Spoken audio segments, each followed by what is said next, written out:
Lesson 52, Fractions and Symbols of Inclusion. We have not left fraction land yet.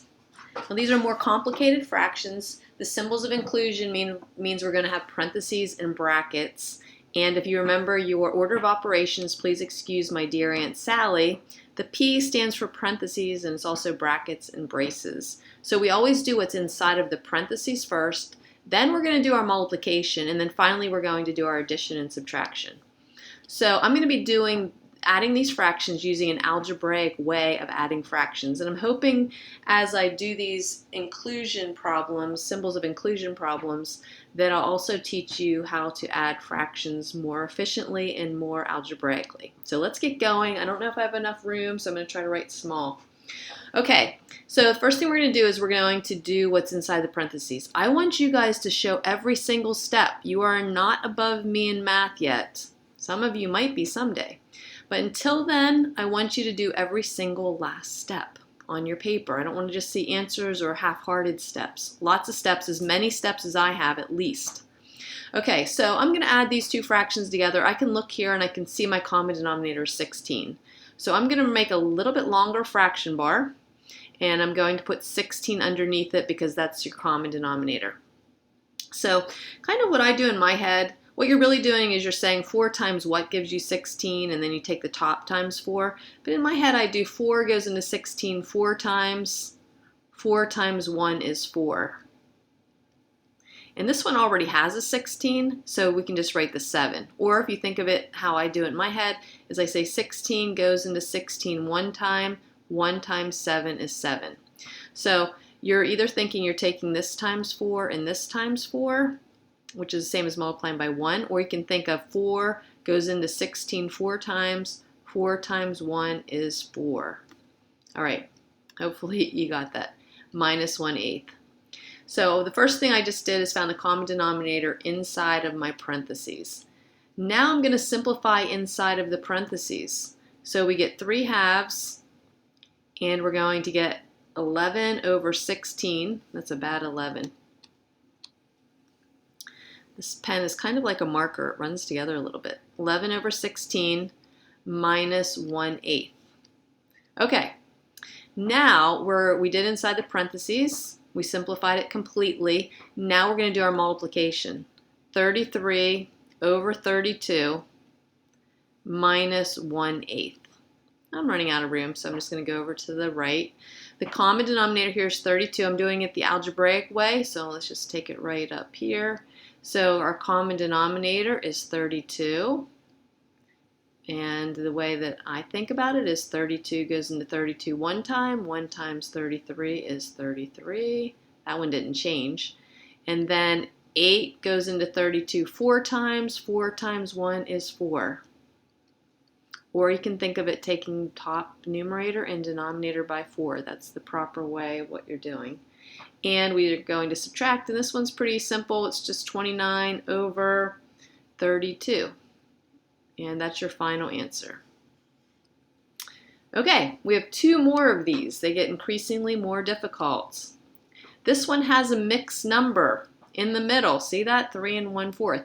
So we're going to do several things inside the parentheses. Before we do the multiplication, we're going to make it improper. We're going to find the common denominator and simplify. Then we're going to multiply, and then we're going to add on this 1 over 48. So here we go. 1/3. I'm going to make this improper, so it's going to be 3 times 4 is 12, plus 1 is 13/4, minus 1/8, plus 1 over 48. Now I'm going to find the common denominator inside of my parentheses, which is 8, right? So here we go. 4 goes into 8 2 times. 2 times 13 is 26, minus 1. Plus 1 over 48. This guy just comes along for a ride. Bring him along. Don't just do part of it and leave part somewhere else till later. We're going to try to make these nice and neat. We're just going to keep making it smaller and smaller till we get our final answer.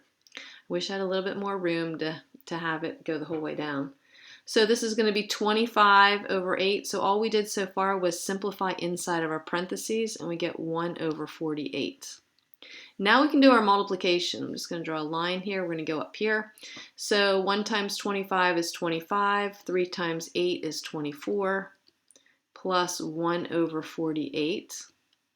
Common denominator is 48. So 24 times 2 is 48. 2 times 25 is 50. Plus our 1, and we're going to get, for a final answer, not really final answer, close to final answer, 51 over 48. Now, make sure you reduce. That one hardly looks like it's reducible, but guess what?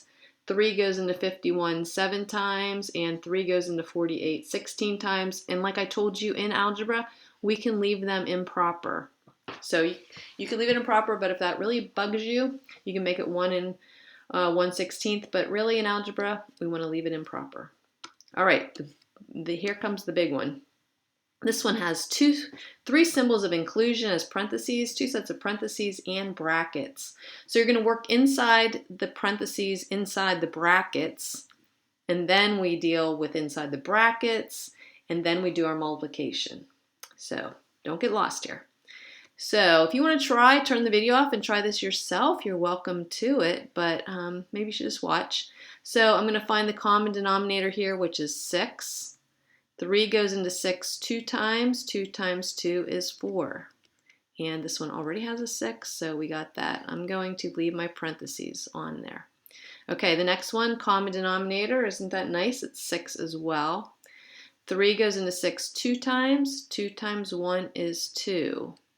Plus 5 because it already has a 6 underneath there. And one little step at a time, everybody. So we're going to get 2/5.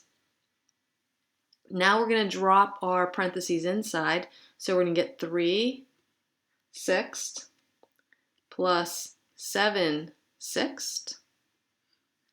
And I'm actually going to change. You can change your brackets to parentheses when there's no parentheses. So I'm going to get 2/5. And I left this, even though 3/6 could be reduced, I left it as 6 because this one has a 6 in the denominator, so we want to be able to add them easily. So we're going to get 10/6. And you could either multiply it across and get 20 over 30. That's one way. Or you can do some fun crossing out. 2 goes into 6 3 times. This reduces it ahead of time. 5 goes into 10 2 times.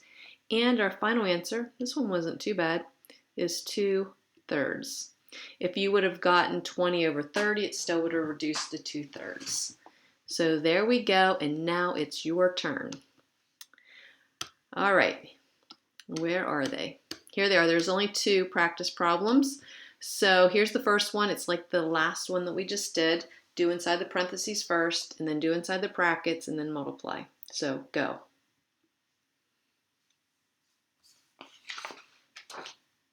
All right, hopefully you did that. I say that every time, don't I? So 3/4 we're going to do inside of the parentheses that are inside the brackets. So the common denominator is 10. 5 goes into 10 2 times. 2 times 4 is 8. 2 goes into 10 5 times. 5 times 1 is 5. Okay, we can put parentheses around there. And the next one, common denominator, is 6. This one has a 6, so we do our 1. 3 goes into 6 2 times. 2 times 1 is 2. And then we keep simplifying inside of the parentheses, and we're going to get 3/10 plus 3/6. In this case, I think it's better to reduce and make this 1/2, just for finding common denominators. But I'm just going to rewrite this step, 3/5, and it's going to be 3/10. I mean, you could make 6 your common denominator. Is that the lowest one? Maybe not. So the next one is just going to be 1/2. I'm just going to do that. And then we're going to find our common denominator, which is 10. So we get 3/5, and we will have a common denominator of 10. I guess 30 would have been the common denominator here. So we're going to get 3 plus 2 goes into 10 5 times, so it's going to be 5. And we're going to get 3/4 times 8/10. We can do some fun crossing out. 4 goes into 8 2 times, and then 2 goes into 10 5 times. Do you guys do that? In the numerator, we're just going to have a 3. In the denominator, we're going to have a 5. You could have also just multiplied across and got 24 over 40 and then reduced it. Okay, one more for you to try. Go for it.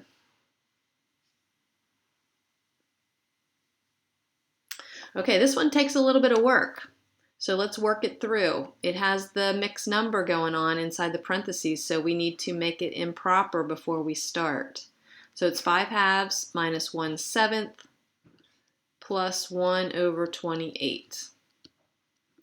And then we keep going inside of the parentheses, so we have 14 as our common denominator. 2 goes into 14 7 times. 7 times 5 is 35. 7 goes into 14 2 times. 2 times 1 is 2.